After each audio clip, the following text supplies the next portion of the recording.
Cumprimento a todos com a paz do nosso Senhor e Salvador Jesus Cristo. Aqui é o professor José Edmilson Júnior do canal Teológico.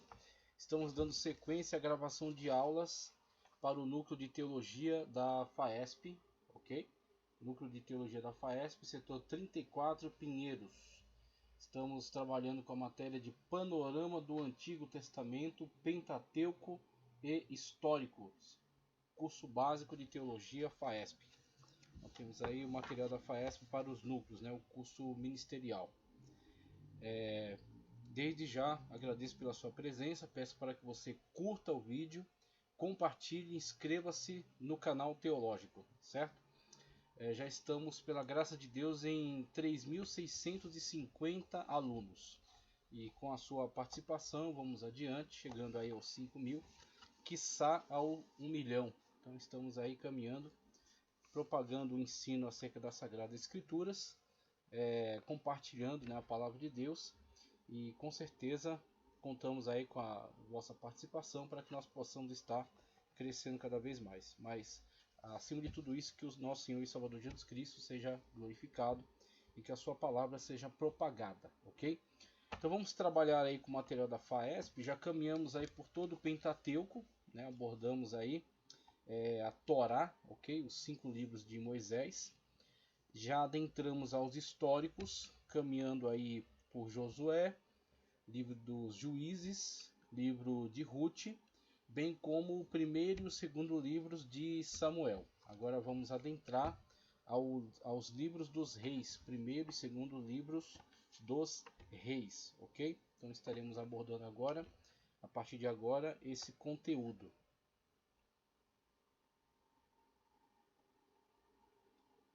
Então, tendo ultrapassado já o território da Torá, tá certo?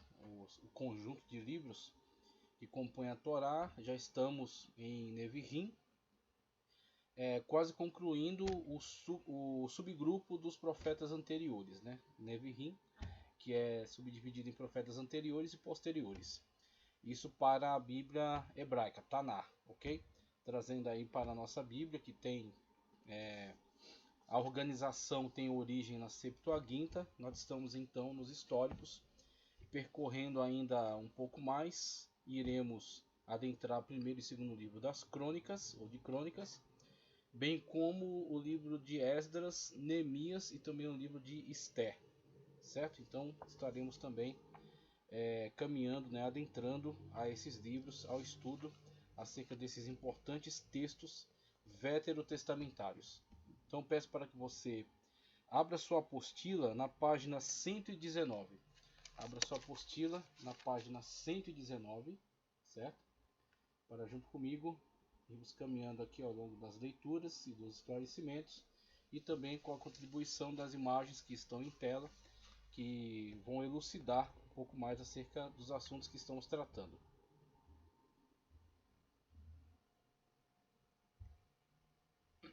Panorama do Antigo Testamento, Pentateuco e Históricos. Agora, dentre o conjunto dos livros históricos, estão em primeiro e segundo livro de Reis, página 119. Vamos adiante.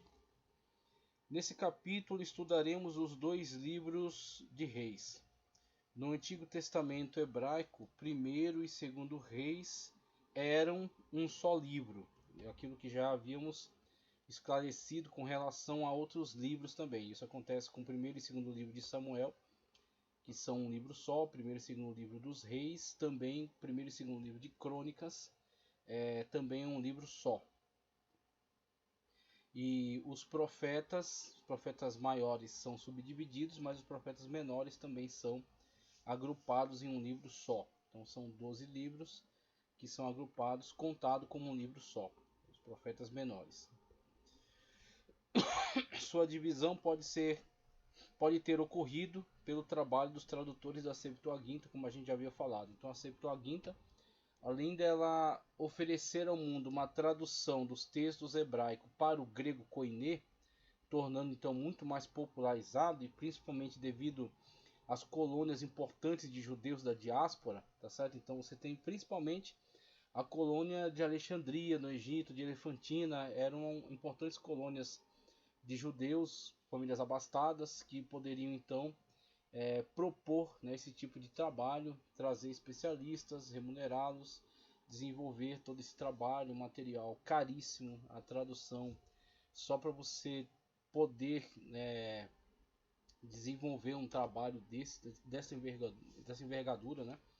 Então a Septuaginta é um trabalho extraordinariamente importante e posteriormente será ainda enriquecido pelo trabalho desenvolvido por Jerônimo, que, aproveitando da Septuaginta e do texto massorético, ele poderá desenvolver então a Vulgata, tá certo? A Vulgata Latina. Então você tem os textos que estavam disponíveis aí na ocasião, tá certo? Você tem alguns textos, por exemplo, o texto samaritano também era importante para fazer principalmente para você fazer a comparação com a Torá, porque os samaritanos apenas preservaram os 5 livros de Moisés, o demais obviamente não era relevante para eles, mas você tem alguns textos, os textos, por exemplo, traduzidos para o aramaico Peshita, chamada Peshita. Então a Peshita também era relevante, né, para você ter textos onde você poderia fazer uma comparação, onde você está observando, né, toda a acuidade com que o texto preservava toda a Sagrada Escritura, né? Essas traduções, todas elas são muito importantes. Então você tem, no caso aqui, a Septuaginta, que fornece um material muito relevante, inclusive a forma de estruturação dos livros conforme seguimos hoje, né? Então nossas Bíblias estão estruturadas a partir dessa proposta da Septuaginta, né? A Septuaginta propõe então esses livros sendo subdivididos, sendo reorganizados, reagrupados, ok? Então temos aí Pentateuco, históricos, sapienciais e proféticos, a partir desta nova proposta da Septuaginta. O primeiro livro dos reis, ou de reis, é introduzido com a nação judaica no seu apogeu. O segundo é concluído com a mesma nação arruinada. Você tem a situação dos primeiro e segundo livro de Samuel, que fazem a transição do período dos juízes para o período da monarquia. Então você tem Samuel sendo ele mesmo o último dos juízes, tá? Ele é sacerdote, ele é profeta, ele também exerce a judicatura. Essa liderança, né? Essa liderança sobre Israel. E ele é a figura de transição. Então, é diante dele que virão os pedidos para esse estabelecimento da monarquia. Ele dará todos os alertas com relação ao ônus, né, de você estabelecer esse sistema monárquico agora, e você ter toda uma aristocracia que seria pesada ao povo, mas o povo está irredutível e falha ao pedir uma monarquia à semelhança das nações, em vez de pedir que o Senhor estabeleça ali o seu rei, o Senhor estabeleça ali a sua forma de monarquia, e de fato Deus estabelecerá um rei que é submisso a si. E quando o rei é insubmisso ao verdadeiro rei, que é o Senhor, que é Yahvé, sendo todo monarca israelita apenas um vassalo, tá certo? Do verdadeiro rei, quando este endurece a serviço e se torna desobediente, Deus trará então punição sobre ele, bem como punição sobre o povo que também lhe dá as costas e imerge numa vergonhosa apostasia. Então você tem Deus operando esse juízo sobre a terra, conforme a gente vai ver ao longo das narrativas de primeiro e segundo livro dos reis, mas você vê também períodos de apogeu, conforme podemos perceber, tá? Dessa mudança de Samuel para reis. Em Samuel, transição de juízes para monarquia, estabelecimento da monarquia, primeiro monarca, Saul, períodos em que nós podemos até louvar algumas atitudes de Saul, a primeira organização de Israel para uma resposta bélica. Foi um grande desafio. O filho de Saul é alguém louvável na Sagrada Escritura pela bravura, pela maturidade, pela fé, ok? Jonatas, tá?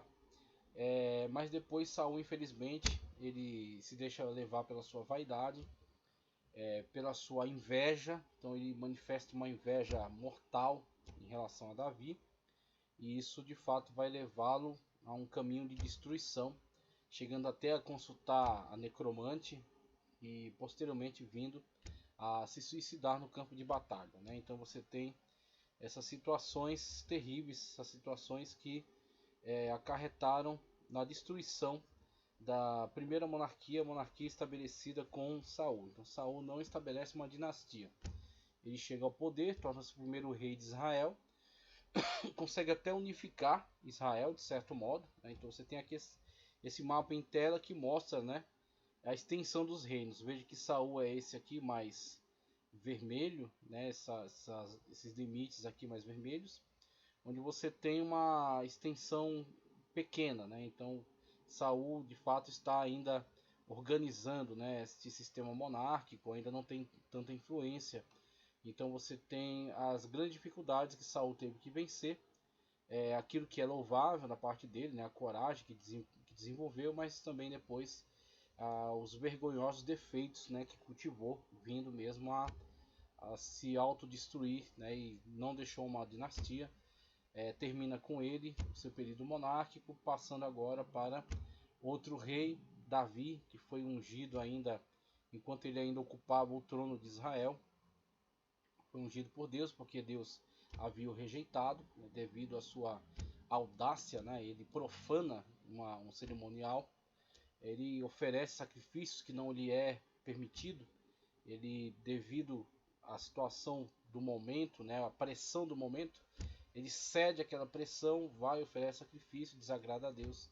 Deus de fato rejeita, e tendo rejeitado, elege para si um outro rei. Então temos Davi, ungido por Samuel em sua casa, rei de direito, mas não de fato. O rei de fato ainda era Saul, que passa a perseguir intensamente Davi, mas posteriormente ele vem a se convencer de que Deus é na vida de Davi. Davi tem Saul em suas mãos por 2 vezes e não executa, né? Então isso mostra também todo aspectos do caráter de Davi, né? Então como ele respeita aquele que é o ungido do Senhor, conforme ele trata, né, Saul, mesmo Saul com toda a sua loucura, trata Saul como um ungido do Senhor, e espera em Deus para que essa transição ocorra. Então quando a transição ocorre, de fato Davi tem uma ascensão bastante rápida, sendo ungido em Hebron. Então, tem aqui até no mapa aqui, a cidade de Hebron.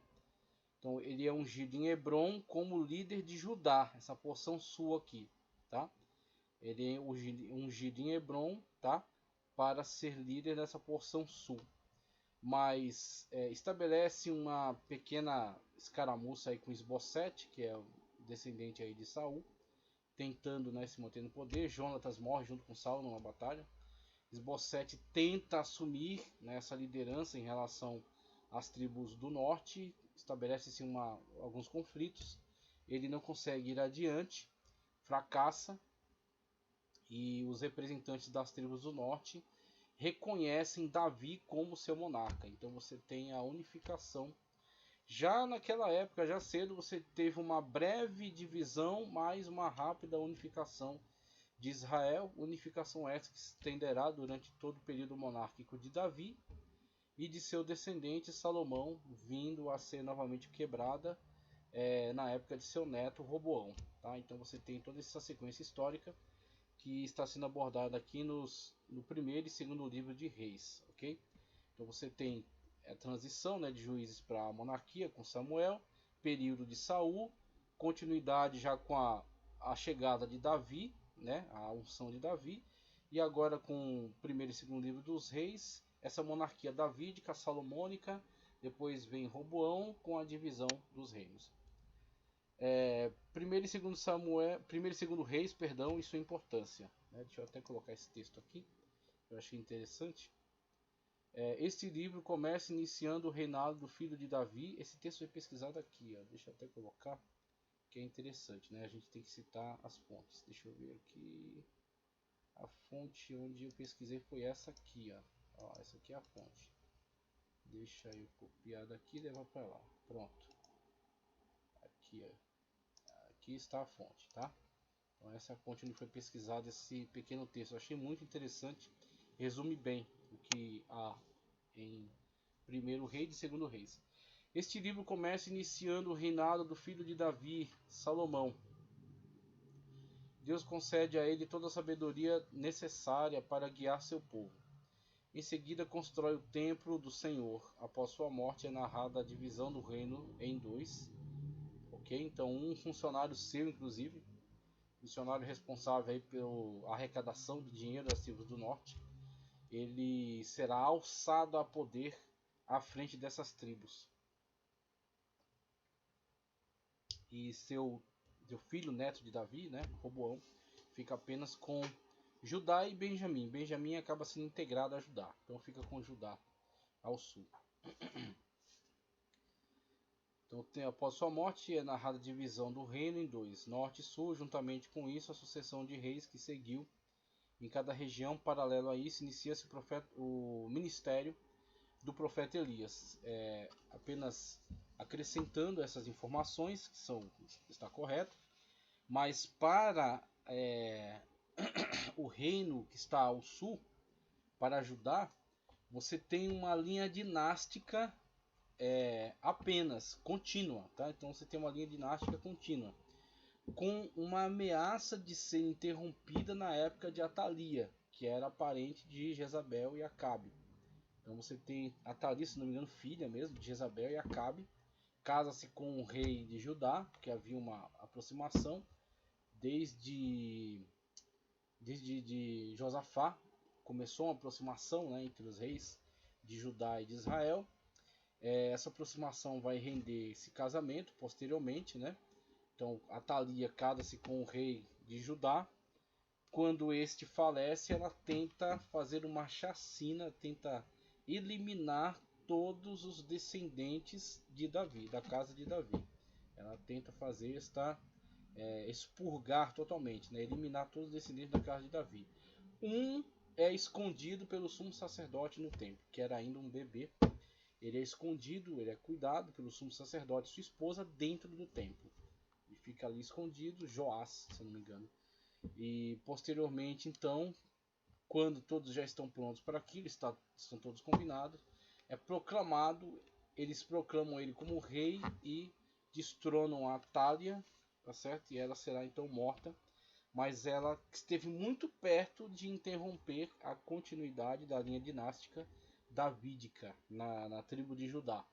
Mas na tribo do norte você terá uma sequência vertiginosa de mudanças de dinastia, e para cada mudança dinástica dessa, banho de sangue. Então a história do reino das tribos do norte, do reino chamado Reino de Israel, eles se apropriam desse nome para eles, né? Eles são a maioria, né? Então, Reino de Israel, sendo que Israel a gente pode entender como todos compõem Israel. Israel era o patriarca, né? Jacó recebe o nome de Israel. Todos seus filhos compõem uma nação que é dado o nome de Israel a essa nação. Mas as tribos do norte se apropriam para si desse nome, chamam-se de tribo de Reino de Israel, sendo o reino de Judá ao sul um reino à parte. Então as tribos do norte terão uma sequência vertiginosa de mudanças dinásticas. E para cada mudança dinástica dessa, então pai, filho, neto, às vezes o pai transmite para o filho e não consegue transmitir para o neto porque este é assassinado, o filho é assassinado. Toda a família é morta para que não haja alguém que venha reclamar daquele sangue, que possa vingar, né, aquela crueldade, aquele assassinato. Então outro se estabelece no poder. Ele permanece colocando seu filho, seu neto, até que este é morto, toda a família é eliminada e outros assumem o poder. Então isso é muito sequencial em relação às tribos do norte, ao reino de Israel. Segundo o livro dos reis, esta é a continuação direta da história de 1 Reis. Após a morte do profeta Elias, Eliseu assume o protagonismo, realizando diversos milagres. A sucessão de reis em Israel e Judá continua, e é narrado a queda de Israel pelo Império Assírio, 725 a.C. O Império Assírio invade, né, o reino de Israel, e posteriormente a queda de Judá para a Babilônia. O Império Assírio, ele chega às portas de Judá, ele chega diante da muralha de Judá, toda aquela ameaça, né, de que de fato os destruiria, os dominaria e os levaria em deportação, diante de todo aquele bom resultado que já havia tido com relação a outras nações. Mas Deus intervém no caso. O rei Ezequias recebe cartas ofensivas vindo de Senaqueribe, coloca diante de Deus. Isaías exercia seu ministério durante essa época, era um profeta ligado à corte, ligado ao palácio, tá? E Deus usa então a boca de Isaías para trazer uma brilhante profecia que fala acerca da derrota de Senaqueribe, do Império Assírio, diante do poder de Deus. Então você tem, Deus diz, colocarei um anzol no teu nariz, por um caminho vieste, por 7 voltarás. Ou seja, 7 você já vai ser disperso, vão voltar que nem maluco, correndo, fugindo. Um anjo que Deus manda do céu, um anjo que Deus manda do céu, toca, né, fere que o acampamento dos assírios. Se eu não me engano, 185 mil homens morrem numa noite. Como que isso passa para os anais da história? Você tem algumas narrativas, eu acredito que a Síria mesmo, que falam sobre uma peste de ratos. Aliás, o Império Assírio faz silêncio em relação a isso. Geralmente aqueles povos que perdem alguma batalha, eles não falam nada sobre isso, eles deixam quieto, né? Mas algum historiador menciona que foi uma peste de ratos, uma coisa assim. Mas dê o nome que quiser. A Sagrada Escritura, ela nos revela qual é a verdade. O Senhor enviou um anjo e em uma noite 185 mil soldados faleceram. Então você tem tudo isso dentro do contexto desses livros. Os livros são importantíssimos, como eu já falei, falando acerca do livro de Josué, o livro de Juízes, o livro de Ruth, os livros de Samuel. Esses textos são proféticos no sentido de que todo o propósito deles não é apenas história, narrativas históricas, mas sim demonstrar o poder e o controle, a soberania de Deus ao longo dos fatos históricos. Não é só fatos históricos, não é só porque é história, mas é porque estes fatos históricos são testemunhas do agir de Deus, do poder de Deus. É por isso que eles são relevantes, é por isso que é importante que nós o conheçamos e eles são edificantes para a nossa vida, tá certo? Então você tem, como eu já falei também em outro momento, textos prescritivos, textos descritivos. Alguns estão prescrevendo um determinado tipo de comportamento. Quando diz para você, por exemplo, não terás outro Deus diante de mim, ele está te prescrevendo que é inaceitável você ter outro Deus além do verdadeiro Deus. É inaceitável você fazer uma imagem de escultura representativamente ao seu Deus. Ok? Então está te prescrevendo uma determinada ação para você fazer ou para você não fazer, né? E outros estão descrevendo. Então você tem muito do contexto histórico trazendo esse recurso descritivo, descrevendo para você. Veja o que seu Deus operou ao longo da história, veja como Deus agiu ao longo das épocas e veja que Ele é o mesmo Deus, o mesmo ontem, hoje será eternamente. Então é interessante observarmos esses aspectos importantes em relação ao livro dos reis, bem como aos outros livros que já analisamos, né? Dando sequência aqui, vamos lá, é somente colocar aqui de forma ilustrativa. Aqui já vimos, certo? Aqui já passamos, está ligado ao contexto de Samuel. Aqui estamos já dentro do contexto de reis, findando na verdade, né? Porque o livro de reis já pega o ocaso do reinado de Davi, tá certo? E agora o nascer, né? O raiar do reino de Salomão. Nessa sessão, ainda na página 119, apresentaremos, deixa eu só colocar aqui, isso, pronto, muito bem, deixar aqui, ótimo. Nessa sessão apresentaremos somente algumas razões pelas quais devemos estudar primeiro e segundo reis, pois à medida que nossa apresentação panorâmica a respeito deles se perceberá de uma forma ainda mais clara o quão importante eles são. Isso aqui eu acabei de explicar, né? São testemunhas do agir de Deus, são testemunhas do poder de Deus. Então a relevância está aí, em você observar o poder e a ação de Deus ao longo da história, como ele governa a história, como isso está comprovado por meio de fatos, e como esses fatos narrados aqui no texto da Sagrada Escritura, eles durante muito tempo foram contestados, mas com o avanço da ciência e da arqueologia, eles foram comprovados. Então você tem hoje evidências arqueológicas extraordinárias sobre o rei Davi, sobre o palácio, tá certo? O local, né, onde ficava o palácio do rei Davi, sobre importantes cidades descritas nos livros dos reis, as cidades, fortaleza de Salomão, artefatos como moedas, tá certo? Com brasões daquela época, né? Então você tem aí diversas possibilidades de comprovação da história através da arqueologia. Então você tem hoje investigações arqueológicas que contribuem de uma forma extraordinária para a comprovação desses fatos, dessas narrativas históricas aqui. Os livros dos reis nos contam sobre um importante período da política do povo de Deus, envolvendo seus acertos e seus erros, assim como as causas e as consequências disso. Israel é o protótipo da igreja, que por sua vez precisa conhecer a sua missão, evitando erros. Muito bem, então você tem referenciais, né? Você está recebendo referenciais positivos e negativos. E isso, alguém pode se assustar, né, com essas descrições que a Sagrada Escritura faz, essas narrativas, né, esses fatos que ela comunica a nós. Mas eu entendo que isso aqui é uma das maiores marcas de autenticidade, certo? Você tem tanto essas narrativas históricas que apresentam para nós fatos que são um demérito a personagens importantes da Sagrada Escritura, como por exemplo Davi.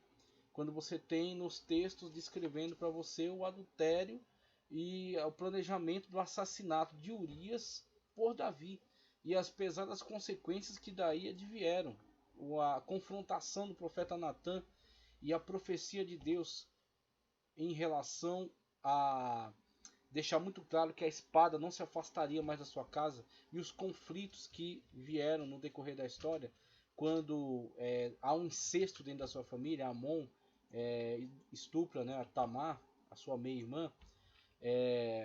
Absalão se insurge contra seu próprio pai, expulsa-o da cidade, né, ele é obrigado a se retirar com parte da sua corte, suas concubinas ficam para trás e Absalão tem relações sexuais com elas para demonstrar que ele agora está à frente daquele comando, ele agora é a autoridade, tá certo? Em substituição a Davi, ele parte para uma iniciativa para, de fato, eliminar o seu próprio pai, cometer, né, o parricídio, cometer o assassinato contra seu pai, e ele, então, num acidente de batalha, fica preso numa árvore quando é executado pelo chefe da guarda de Davi, e este lamenta profundamente a perda de seu filho Absalão.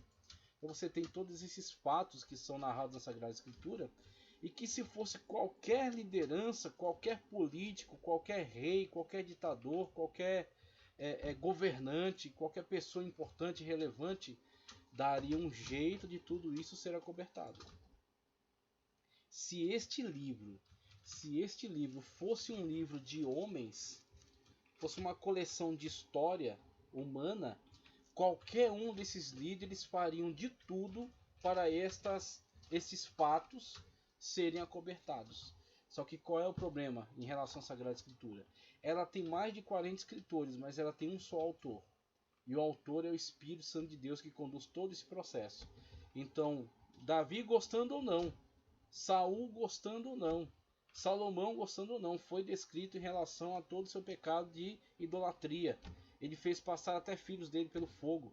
Então, envergonha ele, mesmo sendo um homem extremamente sábio. Mas o temor do Senhor é o princípio de toda sabedoria. Perder o temor, você vira um lixo. Você vira uma besta, tá certo? Um demônio, sei lá o que você vira. Alguém que está desgraçado, desprovido da graça de Deus. Então é nesse sentido que você perdendo o temor de Deus, você perde tudo. E esta foi a situação de Salomão, e a descrição bíblica faz questão de nos comunicar estes fatos. Esses fatos são chocantes para muitas pessoas, são motivo até de escândalo para alguns, mas eles são a prova maior, a marca maior de que esse texto ele tem autoridade do Espírito Santo, porque nenhum outro autor permitiria que estes eventos fossem registrados em demérito a si, ok? Então você tem aí esta marca, né, importantíssima, que é a fidedignidade desse texto à realidade, né? Como ele é fidedigno na descrição desses fatos, desse contexto. Com a exposição acima, fica evidente que 1º e 2º Reis possuem grande importância e devem ser estudados por aqueles que desejam conhecer corretamente as Sagradas Escrituras. Tema: estou na página 120. Analisaremos os temas de cada um desses livros de forma separada. Primeiro, livro dos Reis. Em Primeiro Reis, a ênfase maior é a respeito de Salomão, com destaque especial ao seu reinado, seus erros, acertos, né? Erros e acertos. O tema central deste livro é a glória do reino de Salomão. Então você tem aí o segundo livro de Samuel se dedica a Davi, tá? Mas o livro de Reis se dedicará então à chegada ao poder de Salomão, a conturbada chegada ao poder de Salomão. Você tem todos esses atores aqui que estão atuando nessa situação, tá certo? Foi uma situação bastante difícil, inclusive o texto que está em tela, ó, com o estabelecimento de Salomão no trono, Davi conseguiu o que foi pretendido, mas não alcançado por seu antecessor: estabelecer uma linha dinástica. Mas a subida de seu filho ao poder deu-se em um tempo de grande turbulência por vários fatores que aconteceram conjuntamente e quase impediram a ascensão de Salomão ao poder. Você tem, dentre os filhos de Davi, né, que estão aí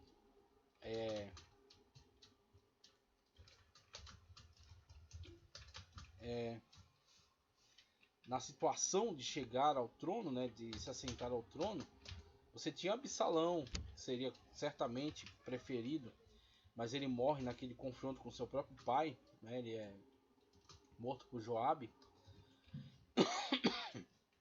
E aí você tem, então, na situação aqui, do momento, você tem Adonias. Então Adonias é um deles e Salomão é o outro. Salomão, filho de Batseba, tá? Então você tem Adonias e tem Salomão. O chefe da guarda de Davi, Joabe, juntamente com Abiatar, tá? Que era o sumo sacerdote na época, eles em conjunto planejam a parte de Davi, uma vez que Davi já era idoso, certo? Já estava inapto para muitas situações, né? Estava idoso, estava em idade avançada. Eles planejam então a coroação de Adonias. Então eles coroam Adonias independentemente da consulta ao rei Davi, pensando estar favorecendo a si, tá certo? Então eles querem garantir a sua posição de poder, eles querem garantir a sua situação vantajosa, né? Ele quer continuar como chefe da guarda, esse aqui quer continuar como sumo sacerdote, então eles vão, apoiam Adonias e promovem ele, né, uma coroação de Adonias. Só que tudo isso a parte de Davi, sem consultá-lo, sem receber dele o aval. Quando isso vem à tona, vai haver a atuação de Natã, o profeta, tá? Natã, o profeta, Zadok, o sacerdote que é colocado em substituição a Abiatar, ok? E Batseba, a mãe de Salomão. Então você vai ter esses que vão atuar na situação. Natã vai comunicar com Batseba o que está acontecendo e vai planejar, né, uma intervenção nessa situação. Vai instruir Batseba a falar com Davi acerca do que está ocorrendo. Ela coloca na forma de pergunta, né? O Senhor não havia falado acerca de Salomão ser coroado, ser o rei, né, que o Senhor ia colocar no trono?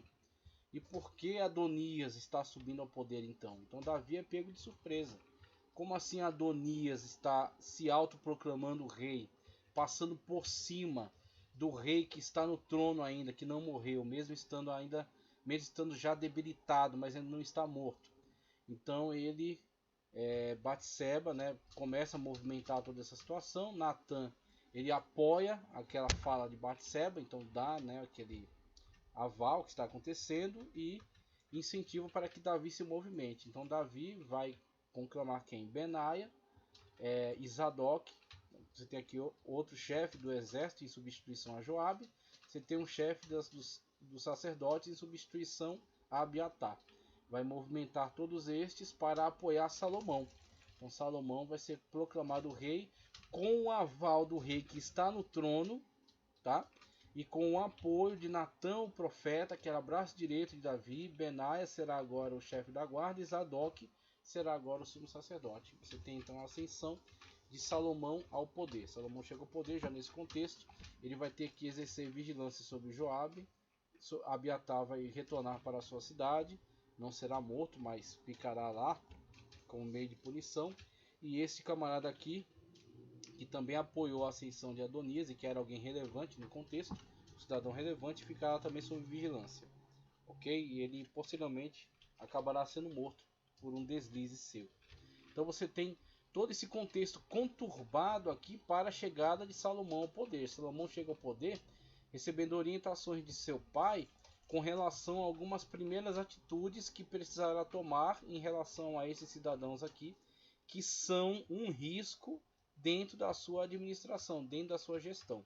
Ele chega ao poder, ao trono de Israel, já com alguns problemas esperando para serem tratados, serem resolvidos. Tá? Então você tem a situação de Salomão. Aquilo que Davi fala para Salomão, ser homem é muito apropriado, porque ele precisou ser cabra macho para lidar com toda essa situação conturbada, né, da sua chegada, da sua subida ao poder. Então Salomão deixa um trono para Davi, deixa um trono para Salomão, mas também deixa muitos problemas, ok? Mas também deixa um reino pacificado. Ele estabeleceu dominação sobre reinos à sua volta. Claro que com essa transição a galera já tenta levantar, né, as orelhas, tenta sacudir o jugo, se rebelar, mas Salomão, logo que chega ao poder, já estabelece essa autoridade, já demonstra, né, que está atento a tudo que está acontecendo. Ele faz importantes alianças. A mais importante é a aliança com o faraó. Então você tem esta relação entre Israel e o Egito, né? Uma relação tanto ambígua. Israel muitas das vezes tentou estabelecer alianças importantes com o Egito para conjuntamente oferecerem resistência a outras nações que se preparavam para a batalha, para a dominação.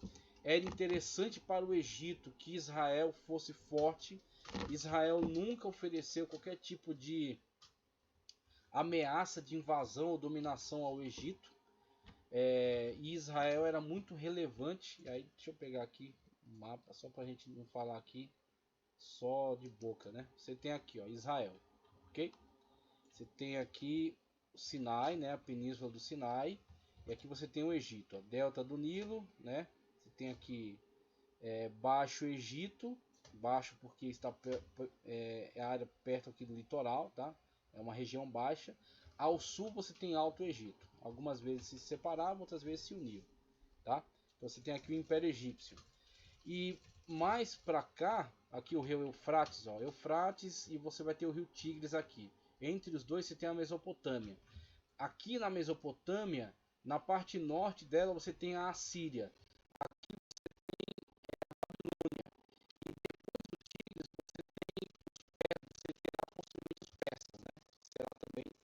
uma nação relevante.